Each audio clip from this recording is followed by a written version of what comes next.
कार्यक्रम वेद पाठशाला में मैं आपका हार्दिक स्वागत करती हूँ। प्रिय श्रोता, परमेश्वर का वचन जीवित, पवित्र एवं सामर्थी है। आशा है कि आज के वचन से आपको आत्मिक लाभ होगा। तो लीजिए प्रस्तुत है ये संदेश।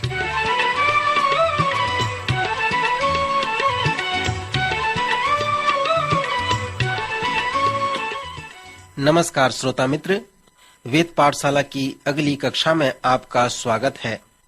पवित्र शास्त्र का अध्ययन करना और उसे अपने जीवन में लागू करना हमारे लिए बड़े आनंद का विषय है।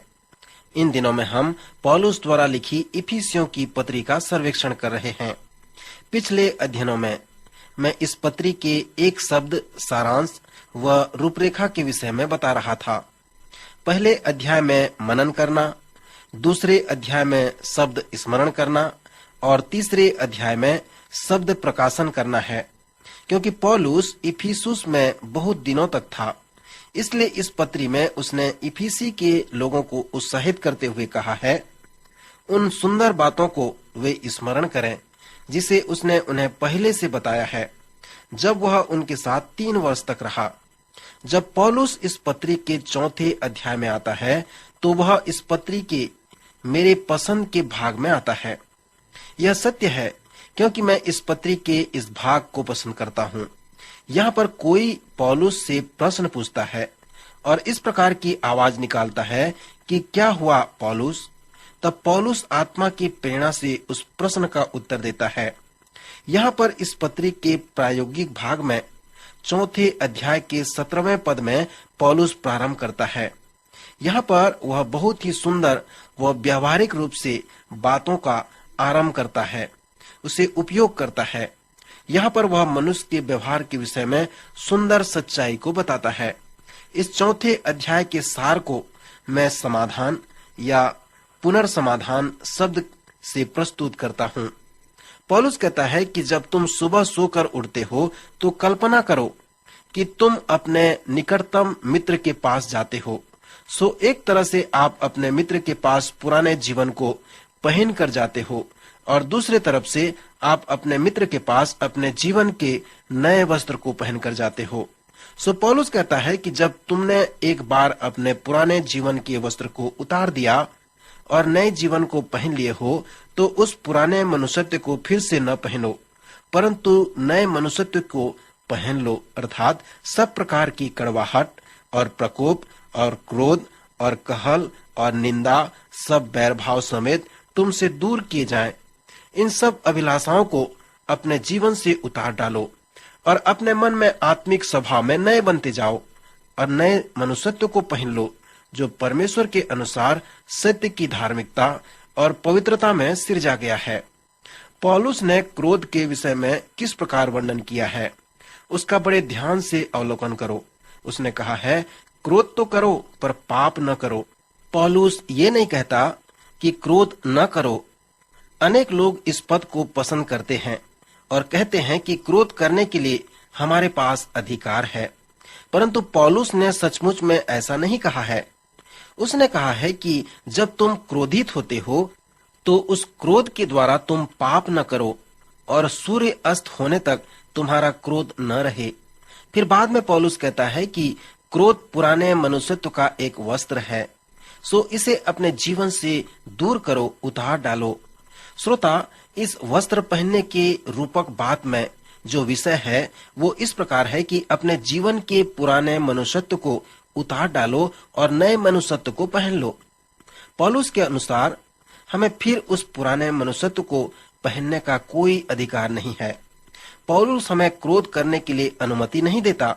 वह कहता है कि सब प्रकार की कड़वाहट, प्रकोप, क्रोध, कहल, निंदा, बैरभाव समेत तुमसे दूर किए जाएं। किसी ने कहा है कि खाली बर्तन से तेज आवाज आती है। यदि एक भरे हुए ड्रम को आप हथौड़े से मारेंगे तो धीमी आवाज आएगी, परंतु एक खाली ड्रम को यदि आप हथौड़े से मारेंगे तो तेज आवाज आएगी। इस पत्री में हमें आदेश दिया गया है कि आत्मा से भरपूर हो जाएं। जब आप आत्मा से भरपूर नहीं होंगे, जब आप खाली होंगे तो आप चीखेंगे, सताए जाएंगे, शिकायत करेंगे और दूसरों की आलोचना करेंगे। जब मैं आत्मा से भरपूर नहीं था, तब लोग मुझसे कहते थे कि मैं अधिक शोर मचाता हूँ। परंतु जब आप आत्मा से भरपूर होते हैं, तो आप आत्मिक शोर नहीं मचाएंगे। पौलुस इस अध्याय में हमें इसी प्रकार से कहता है कि शोर न मचाएं, वरन आत्मा से भरपूर रहें। इस चौथे अध्याय में पौलुस हमसे कहता है कि यदि सूर्य अस्त होते तक हमारा क्रोध बना रहता है, तो यदि हम बनाए रखते हैं, तो हमारा क्रोध एक कीड़ा, कृमि या केंचुआ की तरह बदल जाता है और हम में दूसरों के प्रति कड़वाहट, प्रकोप बना रहता है।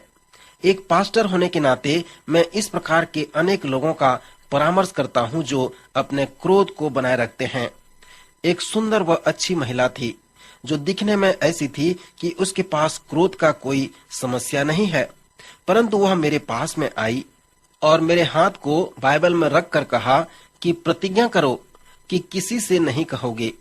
फिर उसने कहा, मैं बहुत क्रोधित हूँ और अपने 3 वर्ष के बच्चे को क्रोध से मारना चाहती हूँ।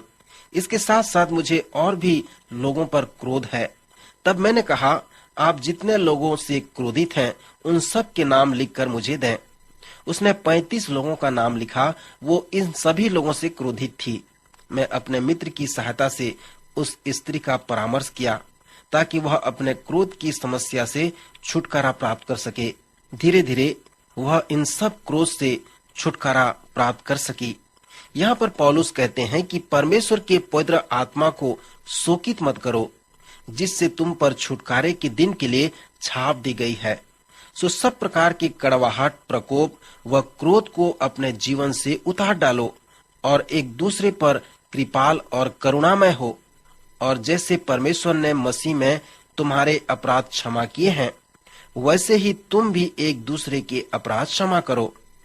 मित्रों, इफिसियों के इस चौथे अध्याय में पौलुस कहता है कि पुराने मनुष्यत्व को जो भरमाने वाली आत्मा के अनुसार भ्रष्ट होता जाता है, उतार डालो और अपने मन के आत्मिक स्वभाव में नए बनते जाओ और नए मनुष्यत्व को पहन लो, जो परमेश्वर के अनुसार सत्य की धार्मिकता और पवित्रता में सृजा गया है। इस कारण झूठ बोलना छोड़कर हर एक अपने पड़ोसी से सच बोले, क्योंकि हम आपस में एक दूसरे के अंग हैं। फिर उसने कहा है कि भले काम करने में अपने हाथों से परिश्रम करो, इसलिए कि जिसे प्रयोजन हो उसे देने को, उसके पास देने को कुछ हो। कोई गंदी बात तुम्हारे मुंह से न निकले, पर आवश्यकता के अनुसार वही जो उन्नति के लिए उत्तम हो, ताकि उससे सुनने वालों पर अनुग्रह हो। दूसरों के साथ वार्तालाप करने की जो क्षमता है, वो एक महान आत्मिक वरदान है।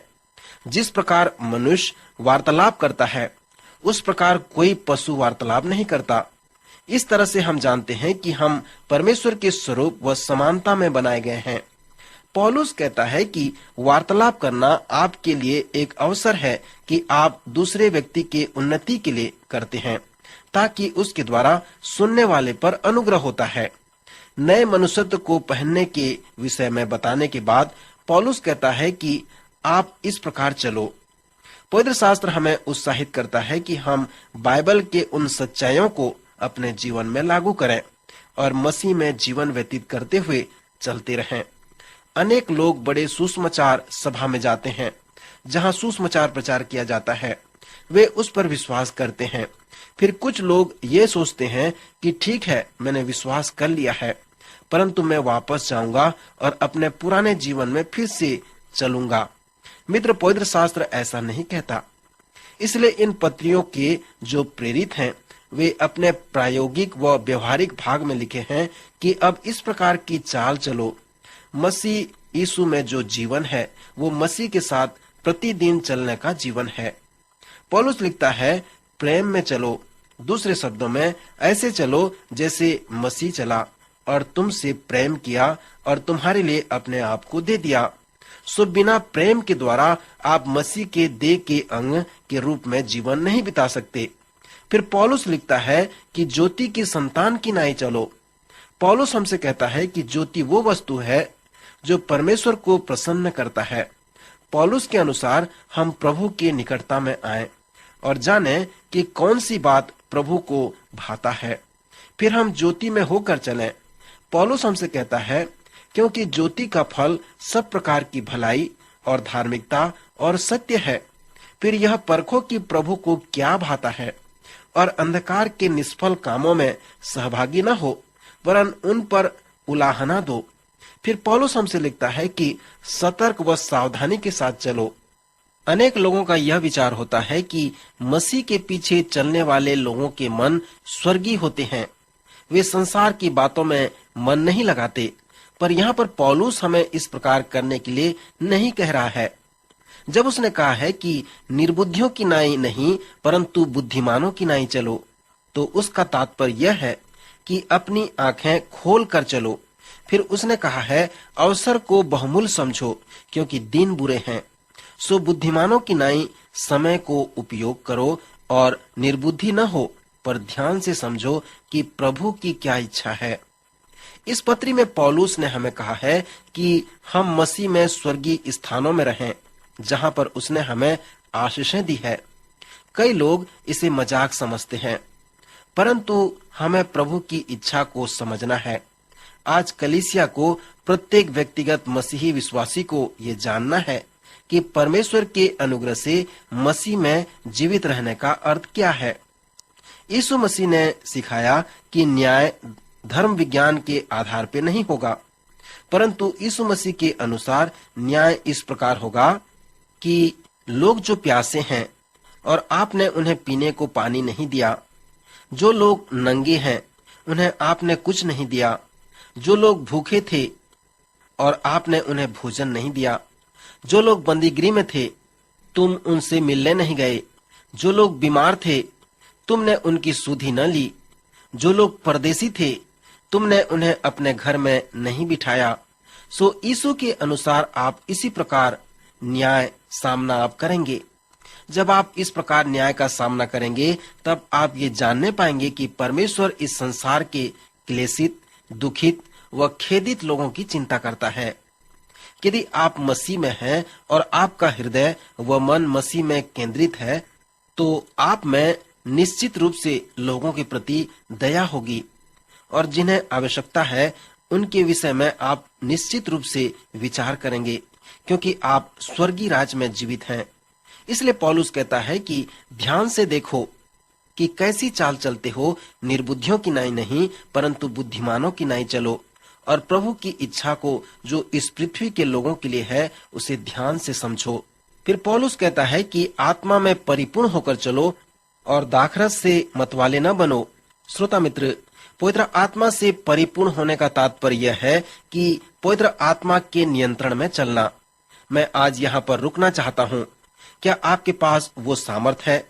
कृपया सावधानी व प्रार्थना पूर्वक इस पत्री को पढ़ें और परमेश्वर से कहें कि वह आपको आत्मा के द्वारा चलने में आपकी सहायता करे। प्रभु इन वचनों द्वारा आपको आशीष दे, आपकी सहायता करे।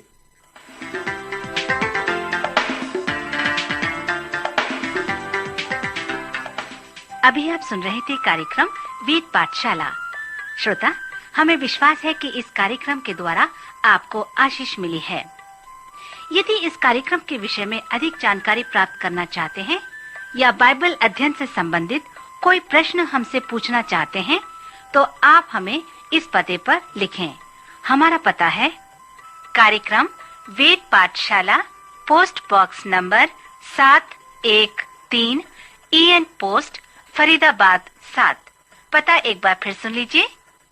कार्यक्रम वेद पाठशाला, post box number 713, EN post, Faridabad 7। आज के कार्यक्रम का समय यहीं पर समाप्त होता है। अगले कार्यक्रम में आपसे फिर भेंट होगी। तब तक के लिए नमस्कार।